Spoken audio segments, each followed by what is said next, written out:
अस्सलाम वालेकुम स्टूडेंट्स। आज हम नाइन्थ केमिस्ट्री न्यू बुक का फर्स्ट चैप्टर पढ़ेंगे, states of matter and phase changes. तो सबसे पहले है व्हाट इज केमिस्ट्री। केमिस्ट्री क्या है?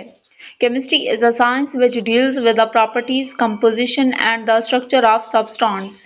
ठीक है, प्रॉपर्टीज यानी खसूसियात, उसकी कंपोजिशन किन चीज़ों से मिलकर बना है, और उसकी स्ट्रक्चर यानी साख्त किसकी, सब्सटेंस की। अब सब्सटेंस क्या होता है? A piece of matter in pure form, तो उसे क्या बोलेंगे? सब्सटेंस। इन एक्चुअल में इधर हम मैटर की स्टडी कर रहे होते हैं। मैटर क्या होता है? Anything that has mass and occupies space. ठीक है, तो फर्दर है कि it also studies the physical and chemical changes in matter and the laws are principles which govern these changes. तो वो कहता है कि हम मैटर की फिजिकल और केमिकल चेंजेस को भी डिस्कस करते हैं। अब फिजिकल चेंजेस या फिजिकल प्रॉपर्टीज बेसिकली क्या होती हैं?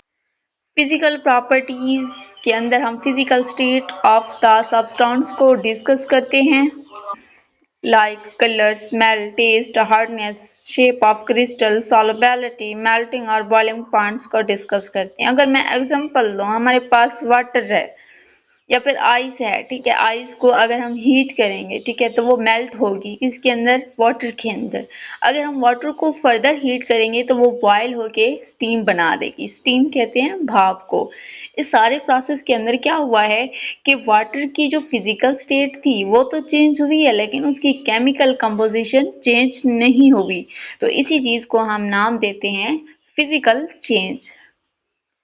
और दूसरे नंबर पे है केमिकल चेंज और केमिकल प्रॉपर्टीज। इसके अंदर हम क्या करते हैं? कंपोजिशन ऑफ द सब्सटेंस को ही देखते हैं। ठीक है, अगर मैं इसके अंदर एग्जांपल दूं, मेरे पास क्या है? वाटर है। अगर मैं इसकी डिकम्पोजिशन करूं, इसको तोड़ फोड़ करूं, तो वो किस में चेंज हो जाएगा? हाइड्रोजन और ऑक्सीजन में। और इधर किस चीज की चेंज हुई है? केमिकल चेंज हुआ है। ठीक है, तो केमिकल चेंज के अंदर हम अगर डिकम्पोजिशन ऑफ वाटर कर रहे हैं तो वो दो चीजों के अंदर ब्रेक हो रहा है, उसकी केमिकल कंपोजिशन तब्दील हो रही है, यानी वो हाइड्रोजन और ऑक्सीजन के अंदर चेंज हो गया है।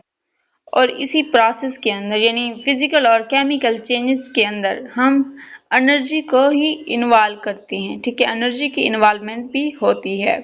इसके बाद है ब्रांचेस ऑफ केमिस्ट्री। तो केमिस्ट्री जो है वाइडली स्प्रेड है। ठीक है, ये कॉम्प्लेक्स सब्जेक्ट है और इसके स्पेसिफिक एस्पेक्ट्स हैं। केमिस्ट्री को हम डिवाइड करते हैं खास ब्रांचेस के अंदर। ठीक है, और यही जो ब्रांचेस होते हैं वो डिस्टिंक्ट एरियाज के ऊपर अंडर स्टडी हैं। तो पहली जो हमारे पास ब्रांच है वो है फिजिकल केमिस्ट्री। तो फिजिकल केमिस्ट्री के अंदर हम क्या करते हैं? केमिकल और फिजिकल प्रॉपर्टीज के अंदर रिलेशन को देखते हैं।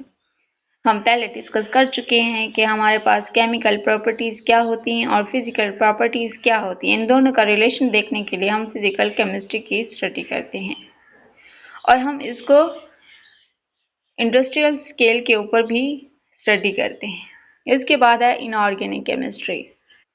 इसके अंदर हम उन कंपाउंड्स की स्टडी और तैयारी को देखते हैं, की स्टडी करते हैं, उनकी तैयारी और प्रॉपर्टीज के बारे में डिस्कशन करते हैं जिसके अंदर कार्बन और हाइड्रोजन बॉन्ड मौजूद नहीं होते।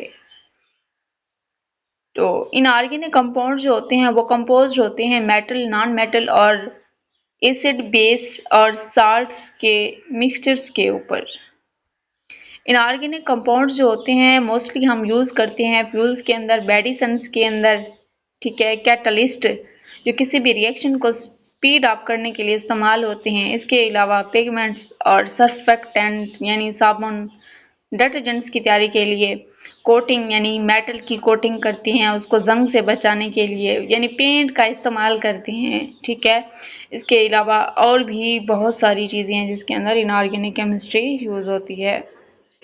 अब नेक्स्ट है ऑर्गेनिक केमिस्ट्री। ठीक है, इसके अंदर हम कार्बन कंपाउंड्स जो होते हैं उनकी स्टडी करते हैं। जैसे हमारे पास कार्बोनेट्स हो गया, ऑक्साइड्स हो गया, कार्बाइड्स हो गया, हम इनकी ही स्टडी करते हैं।